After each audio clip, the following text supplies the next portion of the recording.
Yo YouTube, j'espère que vous allez très bien un jour, et dans cette vidéo je vais vous parler de 3 choses que vous pouvez ajouter à votre souris pour la rendre meilleure sur certains aspects. En premier lieu, les patins de souris, dont ceux de base ne sont pas les meilleurs généralement, et acheter donc des patins de marque spécialisée là-dedans peut augmenter grandement votre expérience et ressenti de glisse. Ensuite, il y a les grippes ou bandes agrippantes qui peuvent vous aider tout simplement à avoir un meilleur maintien de la souris, que ce soit dû à son aspect plus agrippant ou en augmentant les dimensions de celle-ci. Et dernièrement, il y a les câbles en paracorde qui sont pour moi une chaude recommandation pour certaines souris, car cela vous permet de beaucoup moins ressentir le câble sur des souris n'en ayant pas un très bon, en plus d'ajouter un aspect de personnalisation au niveau esthétique. J'aurais pu aussi vous parler du changement des micro-switches de la souris, c'est-à-dire les interrupteurs des clics principaux, mais je trouve que c'est un changement plutôt avancé et pas encore très utilisé ni populaire. Je n'en parlerai pas plus en détail dans cette vidéo du coup. Je rappelle évidemment que toutes ces choses ne sont bien sûr pas obligatoires, une souris comme elle est de base peut tout à fait vous convenir, mais personnellement pour la souris dont je vais vous parler, la Razer Viper Mini donc, ces 3 éléments l'ont pour moi rendu bien meilleur. Elle est d'ailleurs encore une fois en promotion sur Amazon jusqu'au 9 mai, je vous mettrai mon lien affilié en description si ça vous intéresse, et j'ai déjà fait une review à son sujet si vous voulez en savoir plus. Avant de vraiment commencer, je te rappelle également que si tu aimes cette vidéo, tu peux me le faire savoir par un petit pouce bleu,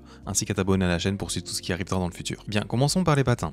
En premier lieu, vous devrez les enlever en fait sur la plupart des souris pour avoir accès aux vis qui vous permettront de changer le câble juste après. Cependant, pour la Viper Mini, il n'y aura pas besoin de faire ça car les vis en fait se trouvent déjà en dessous de l'étiquette de la marque. C'est plutôt génial comparé à d'autres je trouve, surtout que l'étiquette s'enlève très facilement et proprement. Vous n'aurez donc pas besoin de remplacer les patins si c'est quelque chose que vous ne voulez pas faire. J'ai déjà fait une vidéo sur comment changer vos patins, mais je vais ici vous montrer une autre méthode. Et pour les outils, je vous conseille de l'essence à zippo et un accessoire avec une fin plate. Pour les patins, il existe pas mal de choix maintenant, mais de manière générale, je vous conseille de choisir les Corepad Pro qui sont vendus par paire pour le même prix que les autres, en plus d'être excellente qualité également. Ce sont les patins que j'utilise sur plus de la moitié de mes souris. Si vous cherchez une glisse plus rapide avec donc moins de friction, les Tiger Ace sont, je pense, le mieux pour cela. Vous l'aurez donc compris, les différents patins vous permettent d'ajuster la vitesse de votre tapis si vous le trouvez un poil lent ou un poil trop rapide, au lieu de bien sûr changer le tapis en lui-même. Je vais remplacer les patins de ma NP01S pour la vidéo car je dois tester la marque qui est vendue sur le site Master Gear, qui est le site où j'achète les câbles paracorde, car en fait j'avais déjà changé ceux de la Razer Viper Mini avant la vidéo. En gros, ma méthode pour retirer ces patins permet en fait de garder la colle ainsi que la forme du patin en excellent état, pour pouvoir le réutiliser sans problème. L'essence à zippo en fait rend la colle du patin très facile à décrocher du plastique. J'utilise maintenant tout le temps cette méthode, mais bien sûr il a fallu que lors du tournage j'ai raté le patin du haut alors ça m'était jamais arrivé. Mais comme vous le voyez, le patin du bas sera recollable sans problème. Vous pouvez ensuite utiliser le petit patch d'alcool vendu avec le patin pour rendre la surface plus clean. Pour la vidéo je ne l'ai pas fait parfaitement, mais je vous conseille de prendre votre temps pour le faire. Passons maintenant au remplacement du câble. Pour cela il vous faudra comme outil un tournevis en croix de taille normale ou plus fin pour pas mal de souris. Mais d'autres auront des vis en hexagone ou en étoile, donc essayez d'avoir cela à disposition également ou renseignez-vous sur le modèle de votre souris. Il vous faudra ensuite un briquet et avoir un objet plat pour vous aider à ouvrir la coque peut être utile également. Une fois l'accès aux vis obtenu avec le retrait des patins sous la souris, il suffit donc de les dévisser et d'ouvrir délicatement la souris. Le changement de câble selon la souris sera plus ou moins compliqué. Par exemple, pour mes 2 souris Vaxi, cela a été vraiment très simple et tout se passe sans trop réfléchir. Pour la Viper Mini, c'était un peu plus compliqué car l'espace entre la molette et le câble est assez restreint. La première chose à faire est donc de déconnecter le câble et ensuite de dévisser le PCB, donc la carte mère de la souris on va dire, de sa base. Pour la Viper Mini, il y a 5 vis à retirer, 3 sur le PCB en lui-même et 2 sur les switches des boutons latéraux. Une fois dévissé, le PCB se retire normalement facilement. Retenez maintenant où passe le câble de base de la souris, prenez même une photo si vous voulez et pouvez ensuite le retirer. Munissez-vous maintenant de votre câble paracorde, personnellement comme je disais, je les commande sur le site Master Gear. J'ai d'ailleurs réussi à vous obtenir un code promo qui est FRAOS, pour avoir une réduction de 10% sur tout le site. Ce n'est pas sponsorisé, je ne gagne rien du tout avec le code, c'est juste tout bénéf pour vous. C'est pour moi le meilleur vendeur européen pour les paracordes et la personne est très sympa et disponible si vous avez des demandes particulières ou juste des questions. Il y a différents systèmes de mise en place pour un câble paracorde. La méthode que nous avons ici est un système qui nécessite de chauffer quelques parties pour les resserrer sur le câble et l'empêcher donc de bouger une fois mis en place. Ce câble dispose en fait de 3 embouts, on va dire, qui seront les éléments à chauffer pour l'installation du paracorde. Le premier est la plus petite partie qui est normalement à chauffer à la fin du paracorde pour les resserrer sur les câbles nus. Mais pour la Viper Mini, comme je vous disais, c'est assez particulier, car il n'y a en fait pas assez de place pour faire passer tout le paracorde en lui-même, sinon la molette le touchera. Je vais donc retirer cet élément et directement passer sur l'autre partie, la plus grande.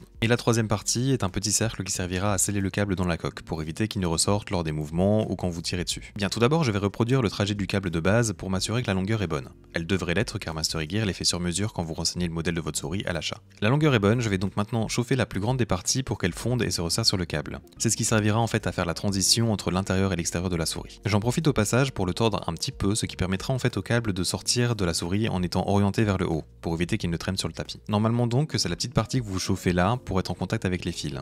Et la plus grande partie se trouve plus loin pour être placée cependant là au même endroit. Une fois cela fait, je vais donc maintenant faire chauffer le petit cercle pour le faire se resserrer également sur le câble.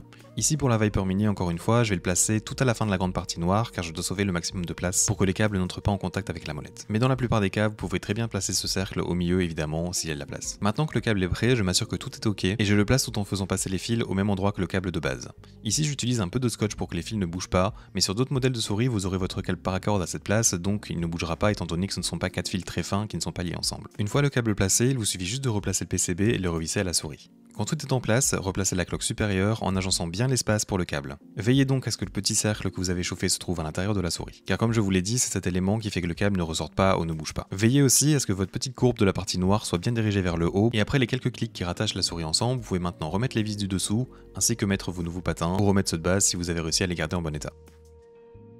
Pour le dernier élément, les bandes agrippantes, il existe encore là plusieurs bons modèles, et j'ai d'ailleurs fait une tier list à leur propos. Je vous conseille de manière générale les Corpad Soft, les Lizardskin mais ils sont très durs à trouver, ou encore les BT.L. Je devrais d'ailleurs bientôt tester ceux de la marque True Grip qui est française, et je vous en parlerai d'ailleurs dans ma review de la Azustuff M4R qui arrivera prochainement. Pour les ajouter c'est très simple, vous avez soit les formes déjà découpées donc vous avez juste à les placer, ou alors vous obtenez une feuille à découper dont des instructions pour vous faciliter la tâche sont parfois fournies avec. Voilà, vous avez donc maintenant dans la logique une souris bien meilleure qu'à la base. Le prix de ces ajouts n'est pour moi pas trop excessif, surtout ce sont des éléments qui améliorent vraiment que ce soit les performances ou le confort. Vous pouvez compter environ 18€ pour le câble, 10€ pour les patins et 10€ pour les grips, tout cela avec les frais de port compris. Je vous mettrai bien sûr tous les liens des produits dont j'ai parlé dans la description de la vidéo. J'espère donc avoir pu t'aider, et si c'est le cas, n'hésite pas à lâcher un petit pouce bleu ainsi qu'à t'abonner pour d'autres contenus de ce genre. Avec cela dit, j'espère te voir dans un futur proche, et à bientôt.